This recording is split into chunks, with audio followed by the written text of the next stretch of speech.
Thank you guys for tuning into this video. We're going to be doing a fade on straight hair. Now, when I was in barber school, the location that I was at, we didn't have a lot of straight hair walk-ins, so I didn't really get to cut this hair texture as much. But whenever I do get a straight hair client, I'm always excited to cut them, and I just wanted to share it with you guys. So if you're in barber school and you don't really have a lot of straight hair walk-ins, you know, you can only do so much on the mannequin. You know, it takes real world experience. So I just want to share this video with you guys. So we're starting off by taking the number 3 guard with the lever fully open. And as you can see down to in the lower left-hand corner, I made a guard chart for you guys. So that way you'll know whichever guard I have on just based off the color. So hopefully that makes it easy for you guys to follow along with what guards I'm using. And then now we're going to create our next guideline. So we're going to take the clipper with the lever fully open and make a guideline about 1 inch high. And then now I'm going to close the lever all the way and then slowly open it to blend into that next guideline.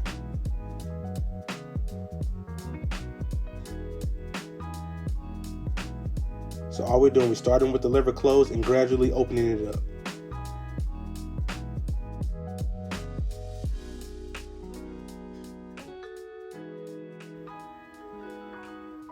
And guys, don't be intimidated by cutting straight hair. If you're used to cutting coarse hair, which is predominantly what I cut at my barber school, that's what we mainly had was coarse hair walk-ins. But even if you do get someone with straight hair, you still have to follow the same steps. So don't let it intimidate you.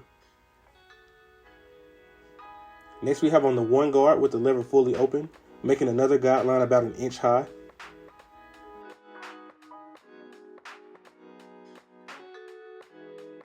So the steps with the 1 guard, right now the lever is fully open. Now I just closed it all of the way, and then I'm going to go back and open it halfway. So open, closed, and halfway.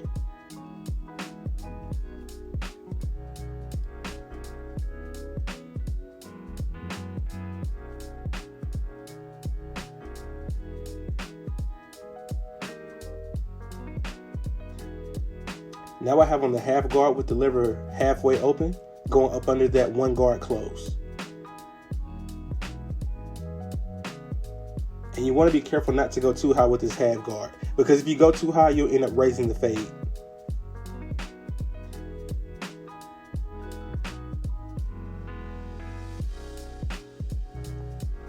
So next we have on the 2 guard, and the next steps that I'm going to do, you're basically just blending the bottom of the fade into the top. So we just blended out the bottom of the fade, and now we're blending it into the top. So this is that mesh point. So we have the 2 guard open right here, going up under that 3 guard.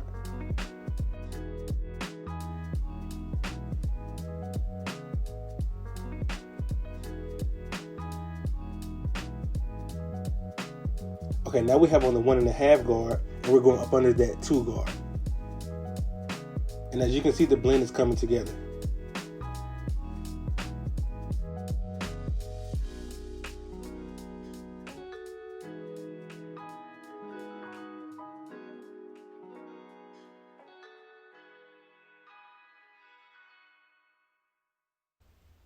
And then here I just went back with the half guard just to, I saw a few dark spots, so I just wanted to clean that up with the half guard. And you just open and close the lever as needed. And I always do this once I'm done fading one side. I apply the holding spray and I let it dry while I'm fading the other side of the head. So I wanted to show you guys the back of this haircut. I know a lot of people, they get frustrated because a lot of videos skip the back, but I just wanted to go ahead and show you guys this. You're using the same exact steps on the left side, except the area in the back of the head, especially right here up under the occipital bone, it can be a little tricky, but just follow the same steps and you'll get the same result.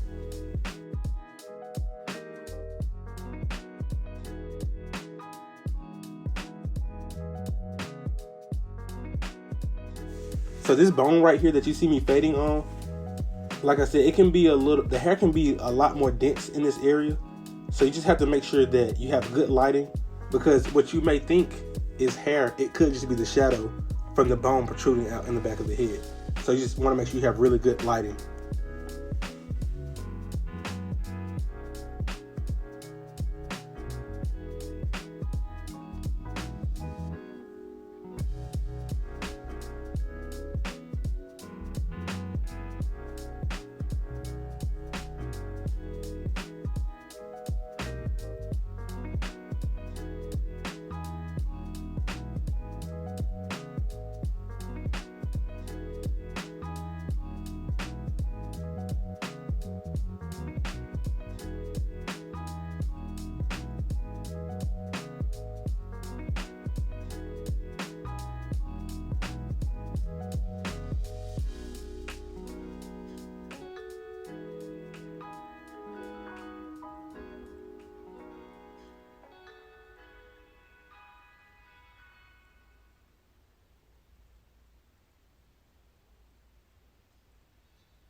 See guys, I'm telling you, if you follow the exact same steps as I did on the left side, you'll see I'm getting the same result on the back side.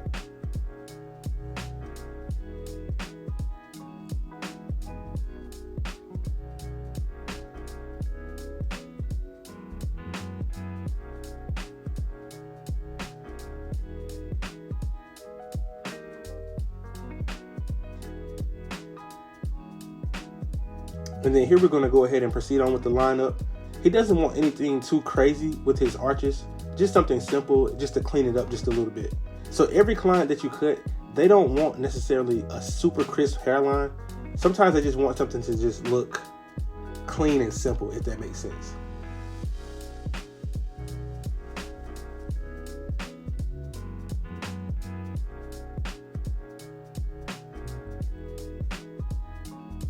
And then, as you can see, he has really, really thick hair. And I'm going to take a little bit off the top. I'm going to take about almost an inch. And then, really, the way I do it, I just start at the front. And this first cut, this will be my guide for the rest of the length of the hair. So what I just cut, as you can see, I'm going to go backwards, still grabbing some of that hair that I just cut as a guide. And I'm just following that all the way to the back of the head. Now he wears his hair a little bit shorter in the back, so when you see me go backwards, I'm going to cut off just a little bit more. He likes it a little bit longer in the front.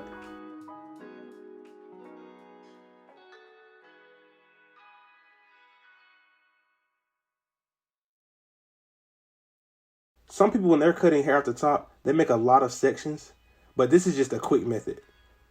So if you just make a guide in the front of the head and follow it all the way back. And I'm going to go over just a little bit. So now I'm more towards the middle section of the hair. And then I'm going to do this on the left side, the middle, and the right side. And then I'll just go back and cross-check everything to make sure it's even. But like I said, it's going to be shorter in the back just because that's the way he likes to wear it.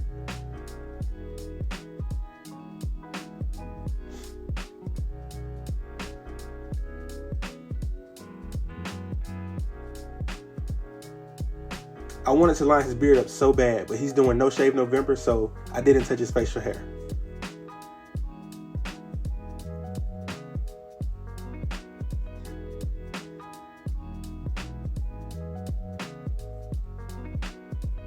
But here is the finished look, guys. Thank you guys for tuning in. Let me know what you think in the comments, and I will see you all on the next video.